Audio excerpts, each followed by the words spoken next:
Assalamualaikum warahmatullahi wabarakatuh. Waalaikumsalam. Waalaikumsalam warahmatullahi wabarakatuh. Kami dari kelompok 7 dengan pembahasan kendali PIT. Di sini kami beranggotakan yang pertama Muhammad Lutfi, yang kedua saya sendiri, yang ketiga Aldi Olivia, yang keempat Adlin Azizan. Selanjutnya pembahasan ini akan dilanjutkan oleh Adlin Azizan.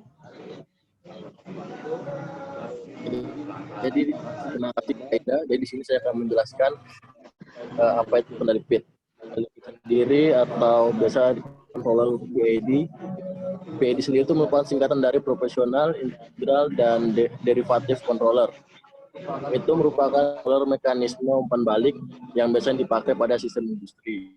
Nah, sebuah kontrol PID biasanya dia akan menghitung secara kontinu nilai kesalahan yang dijadikan sebagai tolak ukur, yang dijadikan sebagai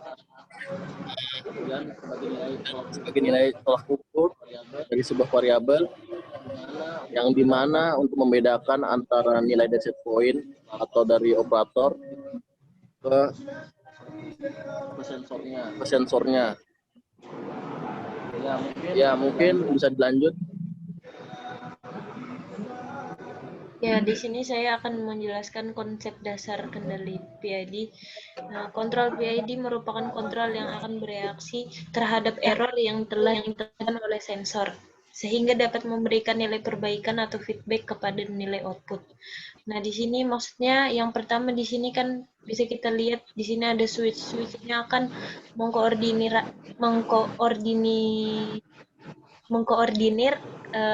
kontrol ini sehingga kontrol ini akan bekerja dan diproses sehingga dia akan menghasilkan sebuah outputan dan outputan ini akan kembali ke switch ini. Switch ini nih biasanya kalau misalnya ada terjadi error di suatu pemrosesan, nah nanti outputnya ini masuk ke switch dan switch ini pasti bakal ada suatu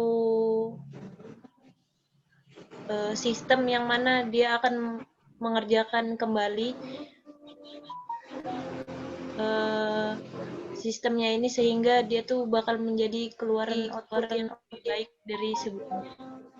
Selanjutnya pembahasan ini akan dijelaskan oleh teman saya Aldi.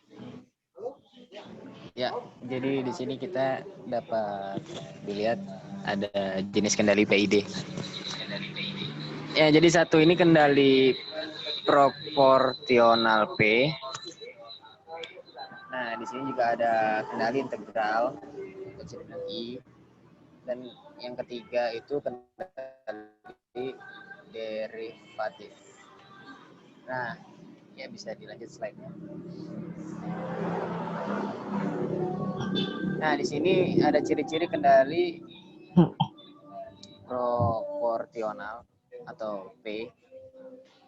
Nah, di sini ciri-cirinya ada satu, jika nilai KP kecil, pengontrolan proporsionalnya hanya mampu melakukan koreksi kesalahan yang kecil, sehingga akan menghasilkan respon sistem yang lambat.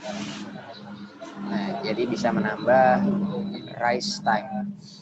Nah, yang keduanya ini, jika nilai KP dinaikkan, respon atau tegangan sistem akan semakin cepat mencapai keadaan mantapnya. Ya, bisa mengurangi rise time juga. Nah, yang ketiga ini, namun jika nilai KP dibesarkan sehingga mencapai harga yang berlebihan, nah itu mengakibatkan sistem bekerja tidak stabil ataupun respon sistem akan beroscilasi. Nah, yang keempat ini, nilai KP dapat diset sedemikian rupa sehingga mengurangi steady state error, tetapi tidak menghilangkan. Jadi mungkin itu ciri-ciri dari kendali proporsional. Mungkin ciri-ciri selanjutnya akan disampaikan oleh teman saya Lutfi Saryono. Oke, di sini ada ciri-ciri kendali integral. Ciri-ciri pertama yaitu keluaran pengontrol integral itu membutuhkan selang waktu tertentu, sehingga pengontrol integral itu cenderung memperlambat respon.